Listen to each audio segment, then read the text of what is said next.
Assalamualaikum warahmatullahi wabarakatuh. Halo semuanya, perkenalkan nama saya Ratu Nindya Zulfa, saya dari kelas 12.1 SMA Negeri 1 Cibinong. Di sini saya akan menjelaskan salah satu materi dalam olahraga, yaitu materi sepak bola. Kita bangga Indonesia.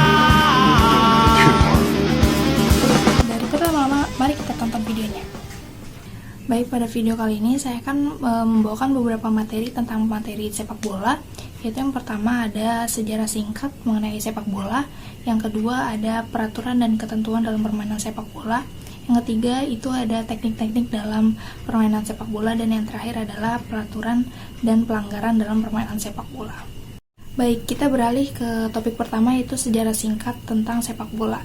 Sepak bola itu sendiri, menurut beberapa sumber informasi, itu berasal dari pada zaman Tiongkok kuno, lebih pastinya pada zaman dinasti Han, di mana saat itu ada salah satu olahraga yang sangat mirip dengan permainan sepak bola, yaitu disebut dengan Cuju. Nah, kemudian sepak bola ini semakin berkembang, terutama di Inggris, karena di Inggris pada saat itu banyak sekali sekolah-sekolah yang mendirikan tentang sekolah sepak bola. Nah, kemudian muncul juga yang namanya aturan Cambridge, yaitu aturan yang menjadi dasar bagi aturan sepak bola. Nah, kemudian pada tahun 1904 berdirilah induk organisasi sepak bola seluruh dunia, yaitu FIFA, yang pada saat ini itu dipimpin oleh Presiden Gianni Infantino. Nah, di Indonesia itu sendiri sepak bola itu dinaungi oleh PSSI yang di bawah pimpinan Bapak Erick Thohir. Ini saya akan menjelaskan tentang beberapa peraturan dan ketentuan dalam permainan sepak bola. Yang pertama di sini akan saya jelaskan tentang ketentuan ukuran lapangan. Menurut standar FIFA, kita tahu bahwasannya lapangan sepak bola itu berbentuk persegi panjang dengan dimensi panjangnya itu kurang lebih 105-120 meter dengan lebarnya kurang lebih 68 meter. Kemudian kita beralih ke kotak penalti. Kotak penalti ini memiliki panjang itu 40,3 meter dengan lebarnya 16,5 meter. Nah, kita tahu dari kotak penalti ada namanya titik penalti, di mana orang yang akan melakukan eksekusi tendangan penalti, yaitu berjarak 11 meter dari garis gawang. Kemudian ada yang namanya penalty arch yang ada di setengah lingkaran yang ada di luar kotak penalti. Kemudian kita beralih ke tengah, ada yang namanya halfway line, itu yang membagi kedua kubu tim. Kemudian di tengah ada center circle yang gunanya itu adalah sebagai tempat dimulainya kick off. Nah, kemudian di dalamnya itu ada yang namanya center spot. Nah, kemudian dalam lingkaran itu memiliki jari-jari kurang lebih 9,15 meter. Ukuran gawang sebenarnya tidak ada ketentuan pasti, tetapi setelah banyak sumber yang saya baca, gawang itu kurang lebih lebarnya itu 7,23 meter dengan tingginya kurang lebih 2,4 meter. Kemudian kita dari gawang kita beralih ke area sepak pojok. Area sepak pojok ini selalu ada di titik-titik ujung lapangan dengan adanya garis melengkung dengan kurang lebih 1 meter. Kemudian ada tinggi bendera dalam sepak pojok itu kurang lebih 1,5 meter. Baik, selanjutnya saya akan menjelaskan tentang jumlah pemain dalam permainan sepak bola. Kita semua tahu bahwasannya di dalam sebuah tim sepak bola terdapat 11 pemain dengan kiper di dalamnya. Kemudian pemain cadangan ini jika pertandingan internasional itu bisa kisaran 11 pemain cadangan. Tetapi beberapa sumber mengatakan jika pertandingan di liga domestik akan terdapat 5 pemain cadangan. Kemudian dalam tim sepak bola juga memiliki kapten tim yang akan mengkoordinasi anggotanya, pemain lain, dengan juga koordinasi dengan wasit. Kemudian dalam tim sepak bola juga terdapat coach atau pelatih dan juga staf ofisial lainnya untuk membangun dan membantu jalannya pertandingan sebuah tim. Selanjutnya saya akan menjelaskan tentang peraturan lain. Yang pertama itu ada kick off. Kick off itu adalah tendangan untuk memulai pertandingan dalam sepak bola. Tadi yang sudah saya jelaskan, kick off itu berada di center circle, terutama di spot tengahnya. Nah, kemudian kick off itu dilakukan oleh salah satu orang dalam tim, dan anggota tim lainnya harus di luar dari center circle tersebut. Karena peraturan baru, jadi hanya satu orang yang memulai kick off. Nah, kemudian kick off itu bisa dilakukan ketika memulai pertandingan, kemudian sebuah lawan baru kebobolan, kemudian ada memulainya babak kedua, dan memulai babak tambahan waktu atau extra time. Kemudian ada namanya bola out atau bola keluar, itu ketika bola itu melewati garis lapangan. Kemudian ada cetak gol. Cetak gol itu adalah peristiwa masuknya bola ke dalam gawang, di mana itu akan menjadi skor poin dalam sebuah tim. Selanjutnya waktu pertandingan. Dalam pertandingan sepak bola itu dibagi dua babak. Babak pertama dan babak kedua. Satu babak itu ada 45 menit, jadi kurang lebih ada 90 menit. Kemudian setiap babak ada tambahan waktu kurang lebih 1-10 menit tergantung situasional jalannya pertandingan sebelumnya seperti apa. Itu akan berpengaruh pada waktu tambahan. Kemudian extra time. Extra time ini ketika kedua tim sama-sama kuat, kemudian extra time ini yang akan menentukan siapa yang akan lolos ke babak selanjutnya. Itu akan digunakan extra time itu dengan 2 kali 15 menit atau 30 menit. Kemudian babak penalti ini biasanya digunakan ketika kedua tim sama-sama kuat dan waktu extra time sudah digunakan tetapi tim masih tetap di poin yang sama. Kemudian babak adu penalti akan digunakan ketika menentukan siapa yang akan lolos ke round selanjutnya. Kemudian ada namanya lemparan ke dalam atau throw in, itu ketika bola keluar di sisi-sisi lapangan. Kemudian ada yang namanya tendangan sudut atau sepak pojok, ketika bola itu keluar di sudut-sudut sisi gawang, maka sebuah tim akan mendapatkan tendangan sudut. Nah, kemudian ada yang namanya tendangan bebas atau free kick, itu ketika sebuah tim itu melanggar atau melakukan pelanggaran, maka akan mendapatkan free kick. Nah, jika sudah berat maka akan dikenai sanksi yaitu mendapat kartu. Kemudian ada tendangan penalti. Tendangan penalti ini diberikan kepada salah satu tim jika ia melanggar di kotak penalti yang sudah saya jelaskan tadi sebelumnya. Dan tendangan penalti ini juga bisa dilakukan ketika dalam pertandingan skor kedua tim ini masih seimbang. Nah, kemudian ada beberapa yang harus diperhatikan ketika melakukan tendangan penalti. Yang pertama, bola harus berada di titik penalti. Yang kedua, penendang harus mengarahkan bola ke depan, maju, dan tidak boleh menyentuh bola 2 kali.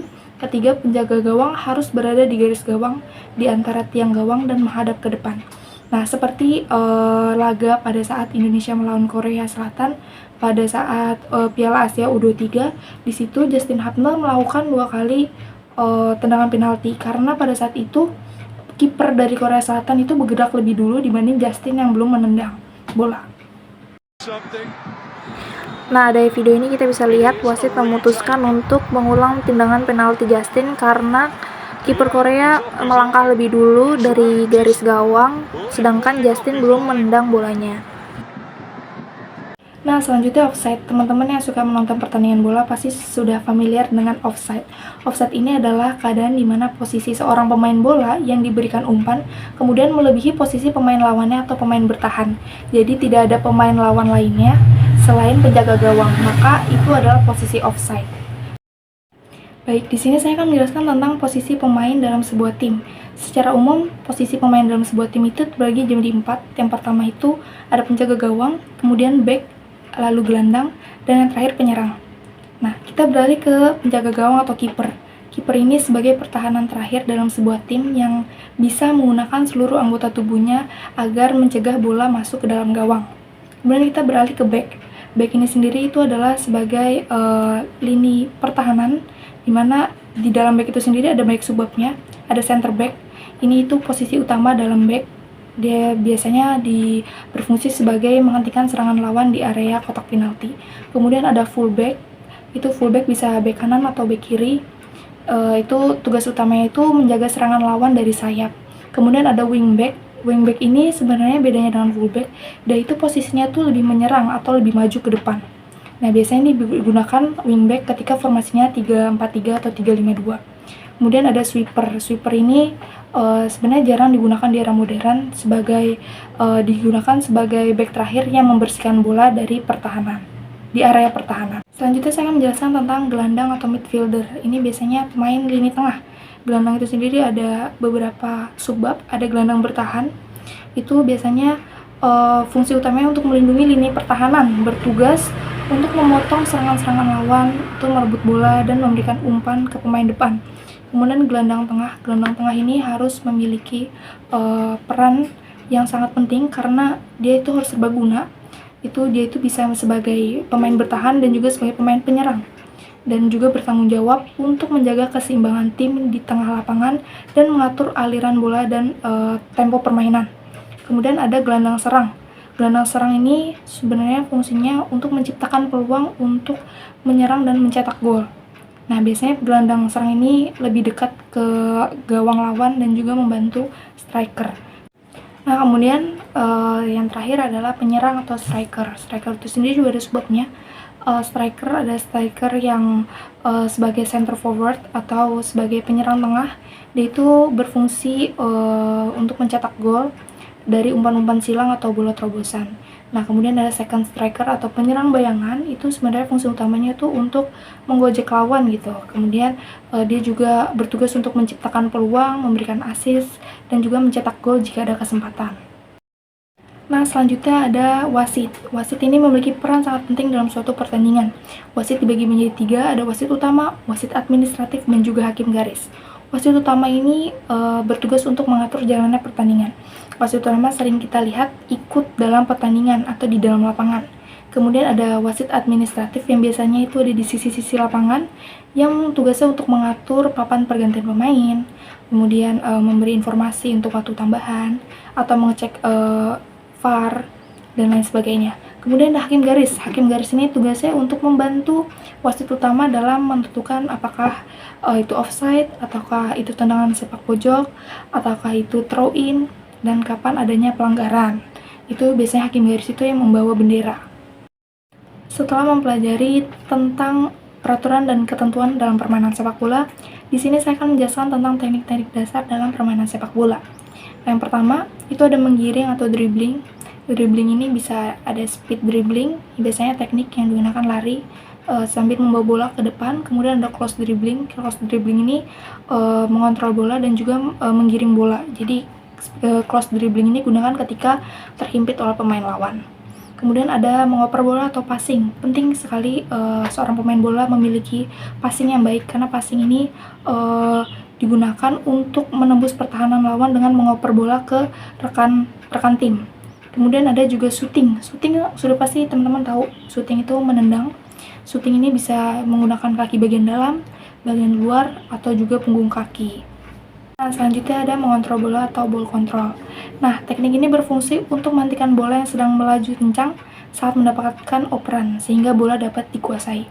Penting seorang pemain bola dapat memiliki kontrol bola yang baik. Kontrol bola juga dibagi, ada juga kontrol bola menggunakan perut, paha, dada, menggunakan telapak kaki, bagian dalam, luar, dan punggung kaki. Ada banyak sekali, tapi saya tidak akan menjelaskan secara rinci. Kemudian selanjutnya ada heading atau menyundul bola. Biasanya heading ini sangat diperlukan ketika momen-momen krusial, ketika mendapatkan sepak pojok. Itu dengan adanya heading yang bagus, maka itu menjadi peluang untuk mencetak gol.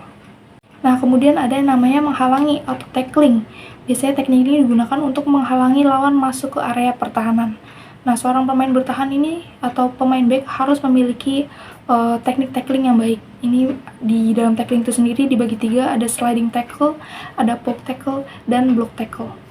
Nah, selanjutnya itu ada merebut bola atau intercepting. Nah, teknik ini digunakan untuk merebut bola dari lawan dengan membaca pergerakan lawan dan menghentikan laju umpan lawan agar lawan itu tidak mudah masuk ke area pertahanan.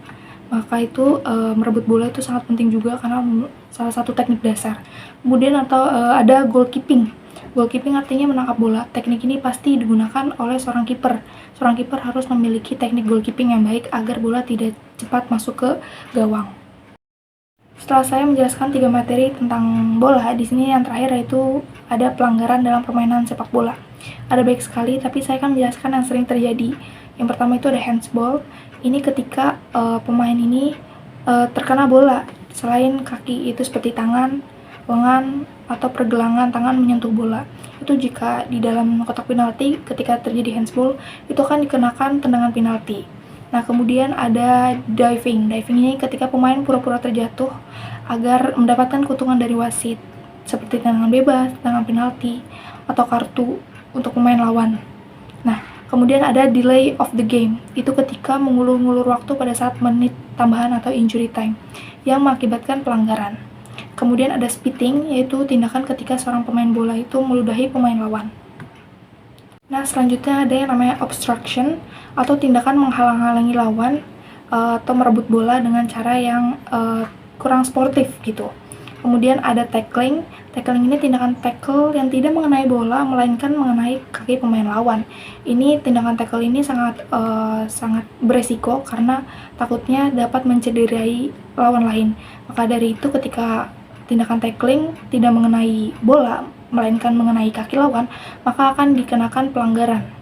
Kemudian ada swearing, ketika seorang pemain bola itu memaki atau berkata-kata kasar kepada wasit, itu akan dikenakan sanksi. Biasanya itu menggunakan kartu kuning. Kemudian mengangkat kaki terlalu tinggi. Nah, kejadian ini atau pelanggaran ini dapat kita lihat dari pada saat Justin Hubner melawan Arab Saudi kala itu, ketika kaki terlalu tinggi.